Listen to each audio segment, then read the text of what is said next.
Hello, what's up? I am Raw Tortas, and today I'm gonna teach you how to make a basic. I'm just gonna teach you basic Java, an overview basically. I've never done these types of videos before, but let's just hop into it. First of all, you will want to download the Java Developers Toolkit, well, the Java Developers Kit, which is the JDK. So you just can search. You can just search here JDK. You search on Google and just Java. You just download the latest version of of the JDK. Just click on the first link, Java downloads in the Oracle page. Here you download if you're on Linux, you download on Linux. If you're on Mac OS, you download on Mac OS, and if you're on Windows, you download on Windows. In my case, I'm on Windows, so I'm just gonna download it on Windows. Here you click and your desired operating system, and you just click on. In my example, I'm just gonna use the exe. It's my choice. You can use the .msi or the zip file, but the best one I think is the exe file. So we just wait till it downloads. Then, while it's downloading, you also need to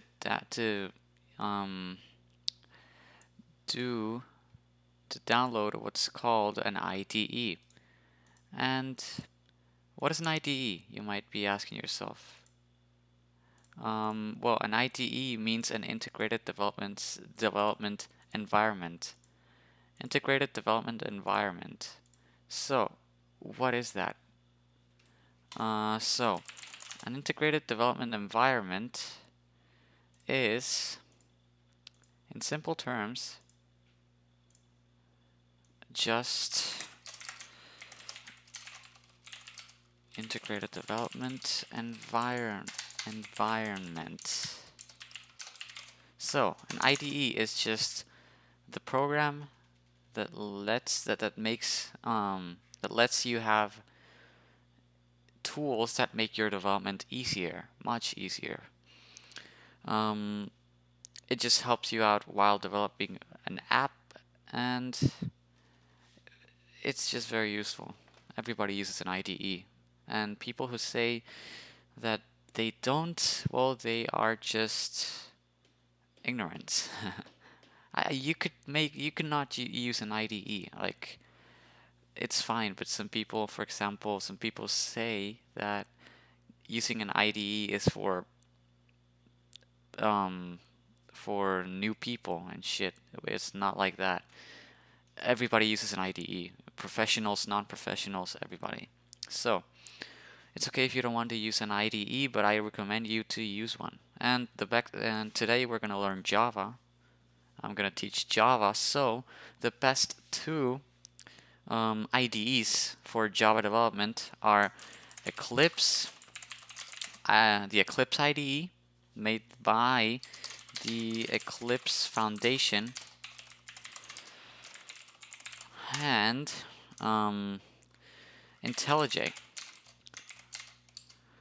IDEA, made by IntelliJ.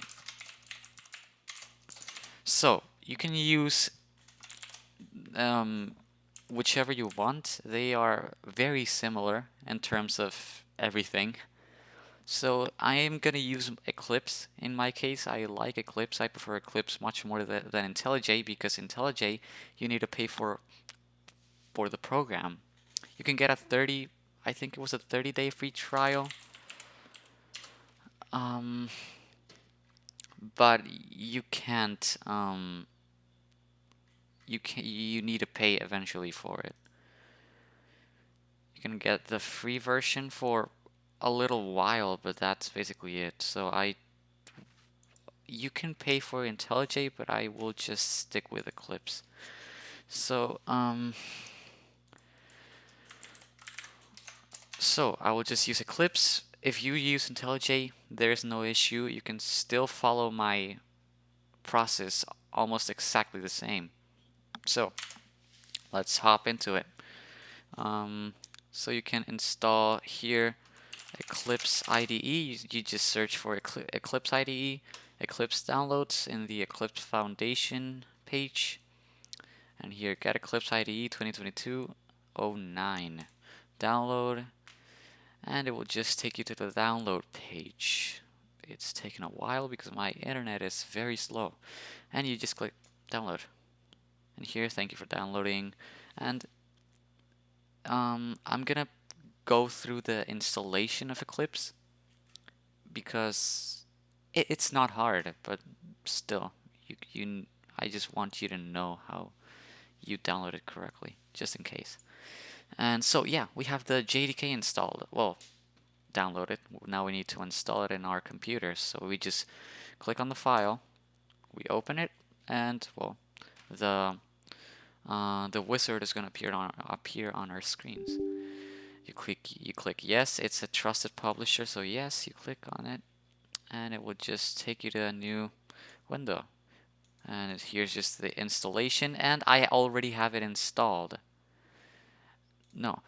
So yeah, I already have it installed. You just install you just go through the process of installing the JDK. It's really easy. It's very you can get the instructions from the window itself, so it's no issue.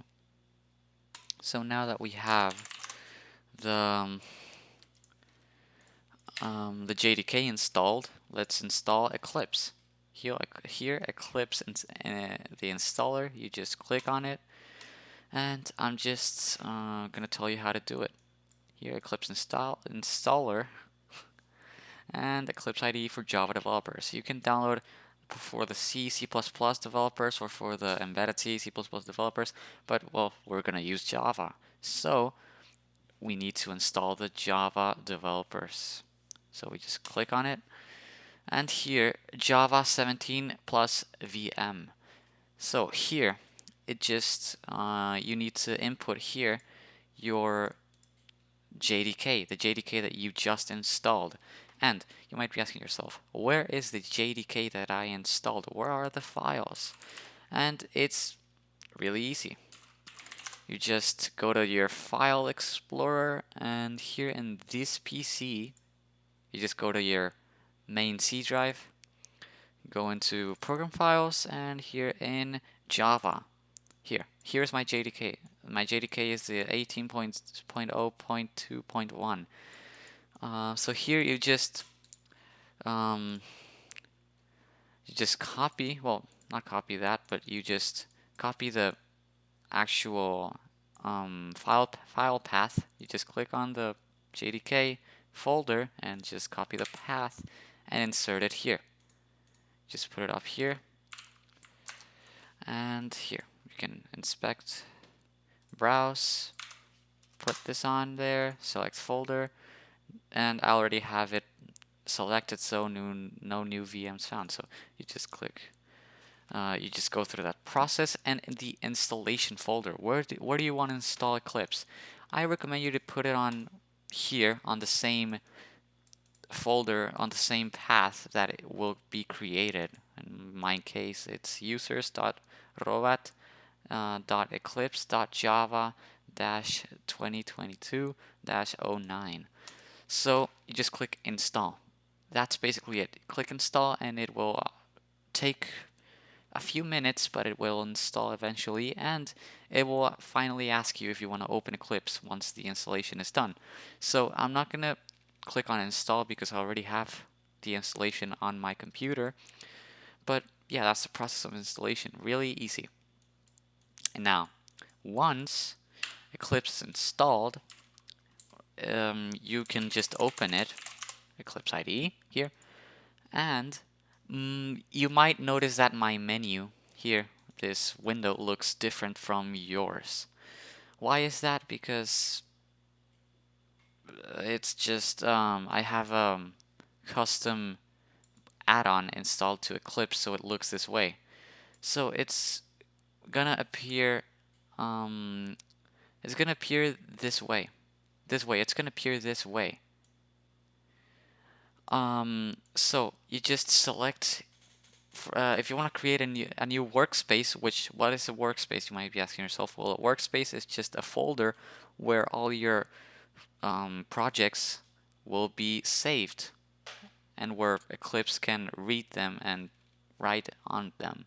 So I'm just gonna create um, a new workspace, which I'm just gonna call it here in my desktop. I will just call it, make a new folder and call it programming tutorial. There we are. Now just select folder, and here it is. It will put the path in here, so you can just launch,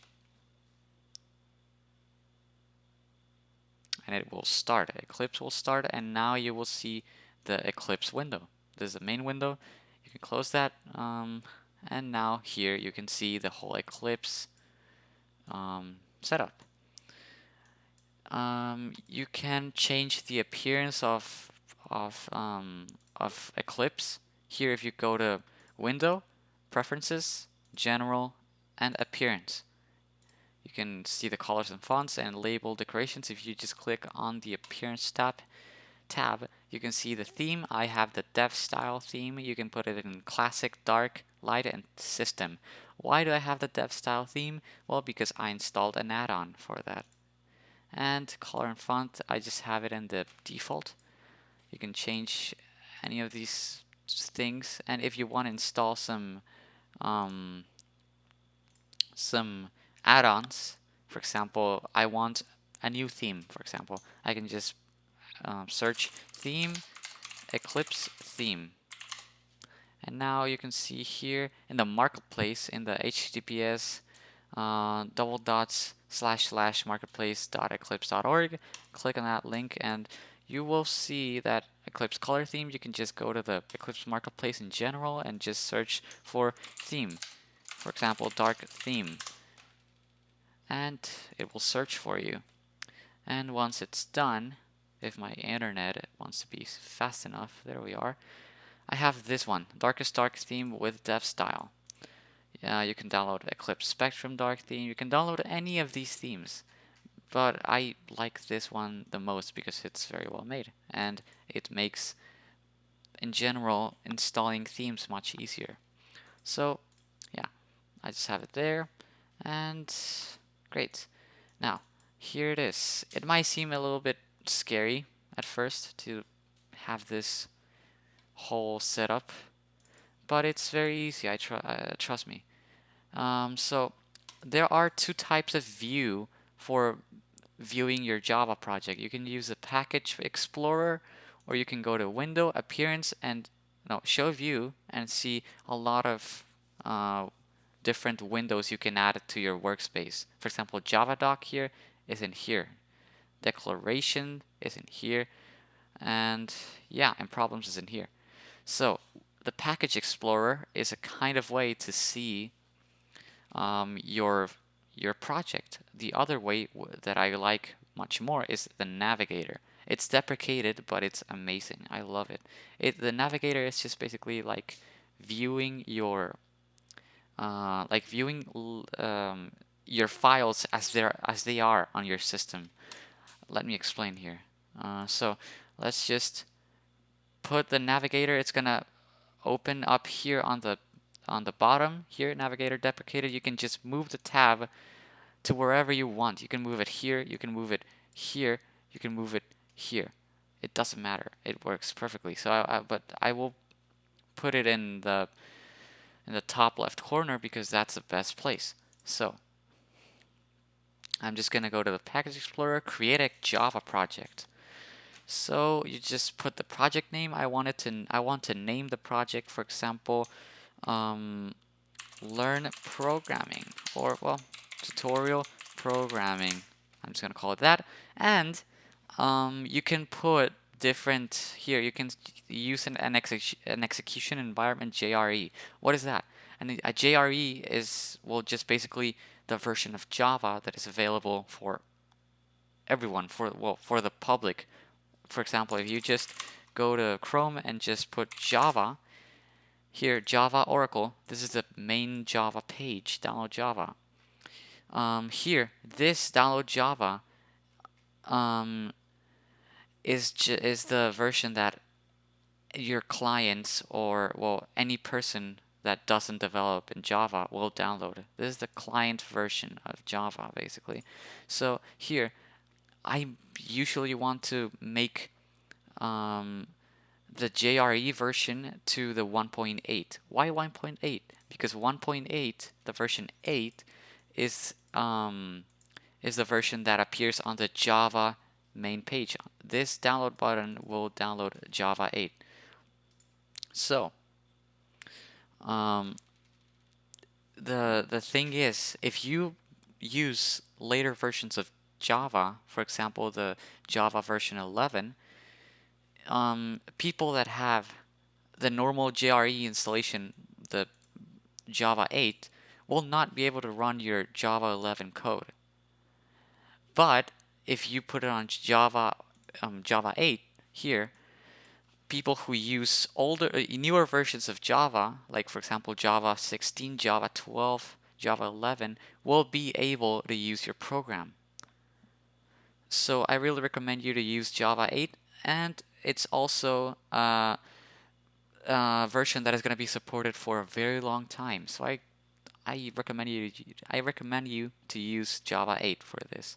So I just click finish, and here we'll create tutorial programming. Here, source is your source code. It is your source folder where you will save your code. Here you can create a new. You right click it and new package. And here in the package, you usually, well, I'm going to explain to you what a package is. For example, in the File Explorer, let me just put you a little explanation. For example, if I'm just going to make a new folder called test. Great. And here I will just put another folder, test2.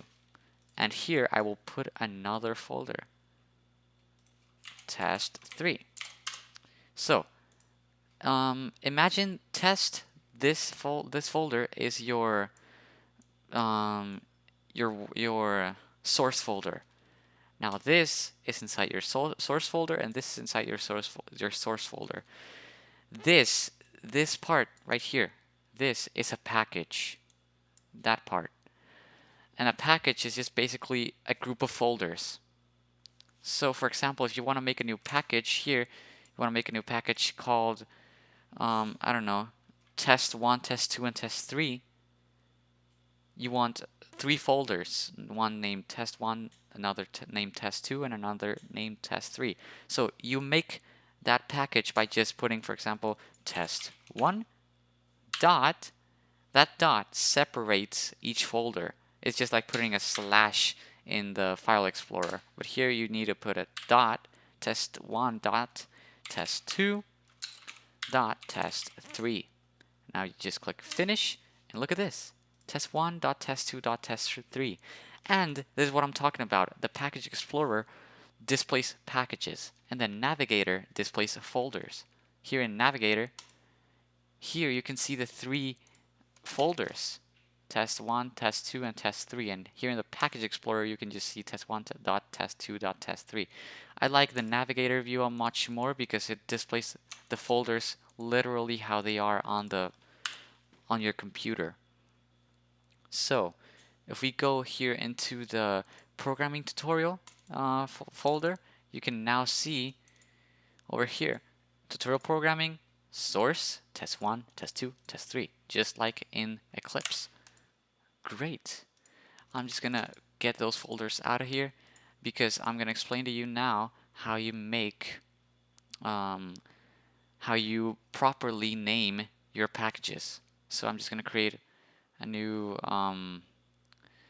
package. I'm just gonna name it. Usually, programmers name their packages like they name their websites, like their website links. For example, if I have a if I have if I have a website that is called um, codetutorial.com, I would put here com.tutorial.code. So here it's telling, for example, if someone sees your source code, they will know that your website is called codetutorial.com. Here, com.tutorial.code. This is the way that most people name their packages. How I usually do it, and it's valid, totally valid. It's to call them, for example, I just call mine robatortas.code.files. You can name it whatever you want, but I recommend you to put your name on it or your name tag or whatever. So I just put robatortas.code.files, and here we are. We have those 3 folders, and there we are. We have our basic Eclipse, our basic Eclipse setup.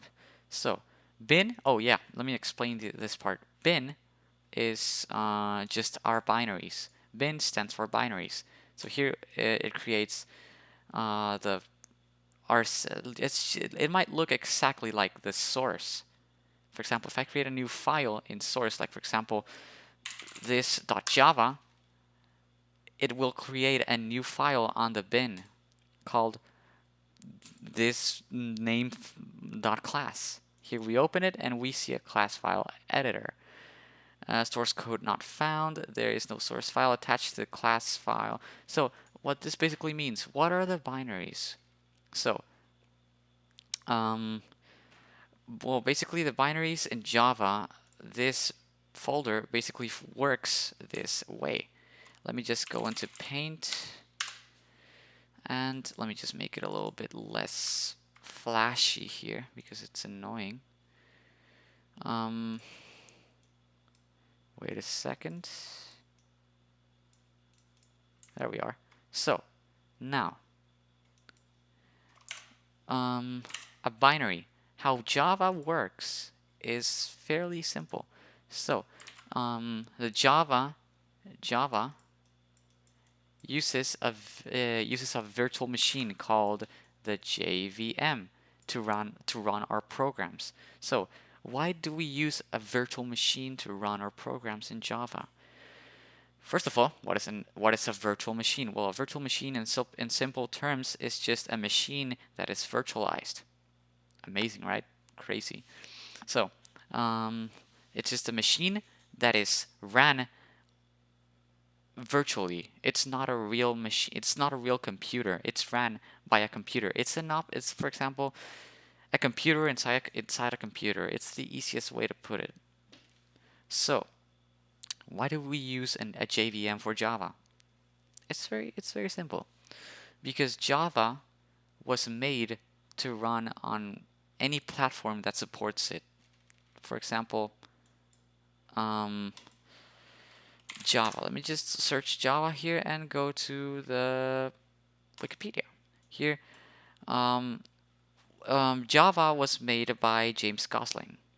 James Gosling, here it is. You can see this guy. Amazing guy. So, here you can see Java applications are typically compiled to bytecode that can run on any Java virtual machine regardless of their underlying computer architecture. Now, how did James Gosling solve this problem, this exact problem? Because, for example, a lot of languages need to be adapted. Not every language runs in every system. It's a little bit hard to explain, but the thing is, you need to recompile a program every time you wanna distribute it to a certain kind of architecture or operating system. For example, if you make a game um, in Python, you need, well, let's just put it in C++. You want to make a game in C++. You need to recompile it in for Windows, for Mac OS, and for Linux. Why? Because uh, because different operating systems compile their, the C++ differently. Well, it's very hard to explain, but basically it's just that, let's just put it in simple terms. You need to recompile it just to make it runnable on other systems. And what James Gosling did to solve this issue was use a virtual machine. This virtual machine comes with Java, and Java uses this JVM to read Java code, well, Java bytecode, and this JVM can be used on a lot of systems, on Mac OS, on Linux, and on Windows, and a lot and other kinds of systems. So the JVM just interprets the bytecode into a program. So you just need to compile the code once, and the JVM will be able to read it on any computer that has access to Java. It's as simple as that. So Java uses this technique to solve the recompiling issue. So that is why Java's, I could call it main sentence, main advertising is compile once, run anywhere. That's their phrase. So what's next? So after the JVM, how does the JVM read bytecode? Well, basically here the class file, the .class file, it basically converts our code, our Java code here, into bytecode, into Java bytecode. So the JVM doesn't read this .java file, this code that we make. Java reads that .class file, which basically converts our program into, well, bytecode. And you might be asking yourself, how does bytecode look like? What does bytecode look like? And let me show you here real quick. I have a little demonstration here to show you. So, for example, I'm just going to open one of my projects and just go to source. Here, let's just go to here. Let's go into our binaries. And let's just open, for example, the game manager.class. This is Java bytecode. It's unreadable. You can't understand it. Nobody can understand this. So the computer can, the JVM can understand this and compile and runs it.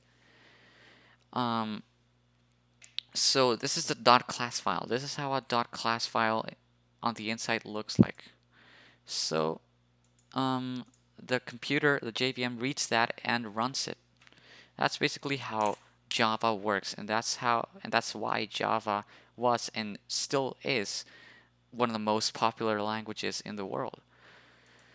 So now we have our basic setup. Let me just delete this class. Yep, delete it. And now we can create a new I think we're gonna leave it for here right now. We already have how many minutes? 29 minutes. So we have 30 minutes of recording. So I think I'm gonna leave it there because this is I think this is enough information for you to process. It's a lot of information for you to process. So I need you to just think about this and just think of what I told you. It's not too hard to understand. So yeah, just go through it, and well, I hope you have your basic Eclipse setup, so you can on the next episode we're gonna actually learn how to write a basic Java program, and we're gonna look a little bit into how Java how Java syntax works. So thank you for watching, and I'll see you next time. I'll probably upload a video soon, so see you.